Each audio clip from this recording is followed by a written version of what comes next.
Seyran, hara gedirsən? Gəl gedək. Gəl. Qurban olun, burax da məni, nə var? Narahat olma. Getməliyəm, mən burada qala bilmərəm. Qurban olun, burax məni. Hər şey yaxşı olacaq. Gəl. Narahat olma, hər şey yaxşı olacaq.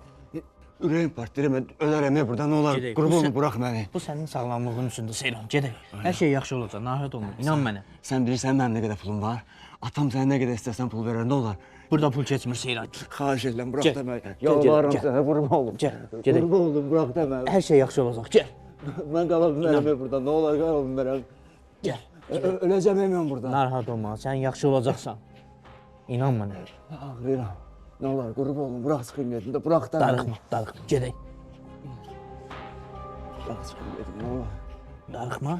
Söz başa düşmürsən. Düzələcəksən. Yaxşı olacaqsan. Gəl. Başa düşmürsən. Gedək. Gedək. Hər şey yaxşı olacaq. Gedək. Yetim yox deyil.